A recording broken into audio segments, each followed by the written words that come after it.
இனி வீட்லயே பானிபூரி செய்யலாம் எல்லாரும். ஆச்சி பானிபூரி கிட். முட்டையிலிருந்து செய்யப்படும் மயோனைஸ்க்கு ஓராண்டு தடை விதித்து தமிழ்நாடு அரசு திடீரென உத்தரவிட்டுள்ளது. இதற்கான காரணம் என்ன? மயோனைஸ் அந்த அளவுக்கு ஆபத்தானதா? உணவு பிரியர்களே, உங்கள் கவனத்திற்கு.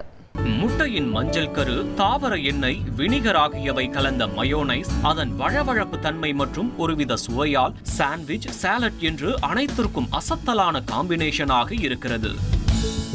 குறிப்பாக தந்தூரி, பார்பிக்யூ, ஷவர்மா என பல்வேறு அரேபிய உணவுகளுக்கான கடைகள் பெருகிவிட்டதால் இந்த உணவு வகைகளுக்கு முக்கியமான சைடிஷ்களில் ஒன்றாக இருக்கிறது மயோனைஸ்.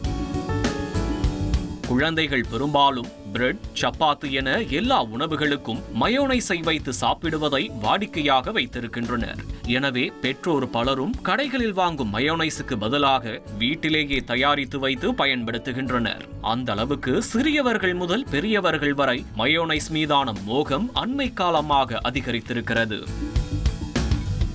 இந்த நிலையில் மயோனைஸ் தயாரிக்க பச்சை முட்டை பயன்படுத்துவதால் கிருமி தொற்று அதிகரிக்க வாய்ப்புள்ளதாக தமிழக அரசு தெரிவித்திருப்பது பகீர் கிளப்பியுள்ளது. முறையற்ற வகையில் மயோனைஸ் தயார் செய்வது, முறையாக சேமித்து வைக்கப்படாமல் இருப்பது உள்ளிட்ட காரணங்களால் மயோனைஸை பொது சுகாதாரத்திற்கு அதிக பாதிப்பை ஏற்படுத்துவதாக சுட்டிக்காட்டப்பட்டுள்ளது. இதன் காரணமாக உணவு பாதுகாப்பு மற்றும் தர நிர்ணய சட்டத்தின்படி முட்டையிலிருந்து தயாரிக்கப்படும் மயோனைஸ் வகைகளுக்கு ஓராண்டு காலம் தடை விதிக்கப்படுவதாகவும் பொதுமக்கள் நலன் கருதி தமிழ்நாட்டில் எந்த பகுதியிலும் மயோனைஸ் உற்பத்தி செய்வது, சேமித்து வைப்பது, விநியோகம் செய்வது, விற்பனை செய்வது உள்ளிட்டவைகளுக்கு தடை விதிக்கப்படுவதாகவும் அரசிதழில் தெரிவிக்கப்பட்டுள்ளது. தமிழ்நாடு மட்டுமல்ல, இதற்கு முன்பாக கேரளா, தெலுங்கானா ஆகிய மாநிலங்களும் மயோனைஸுக்கு தடை விதித்திருக்கின்றன. பொதுவாக மயோனைஸில் 70 முதல் 80% தண்ணீரும் முட்டையின் வெள்ளை கருவும் தான் பிரதானமாக உள்ளது. ஒரு டேபிள் ஸ்பூன் அளவு மயோனைஸில் 90 கலோரி உள்ளது. மயோனைஸில் சேர்க்கப்படுவதாக குறிப்பிட்டுள்ள பொருட்களை வைத்து பார்த்தாலே அதில் அதிக அளவு கொழுப்பும் அதிக கலோரிகளும் இருப்பதை புரிந்து கொள்ளலாம். ஒருவேளை உங்கள் குழந்தை ஏற்கனவே உடல் பருமன் பிரச்சனையோடு இருந்தால் நீங்கள் தினமும் அல்லது அடிக்கடி மயோனைஸ் கொடுப்பது உடல் பருமன் பிரச்சனையை உண்டாக்கும் என்று மருத்துவ நிபுணர்கள் எச்சரிக்கை விடுக்கின்றனர். இனி வீட்லயே பானிபூரி செய்யலாம் எல்லாரும். ஆச்சி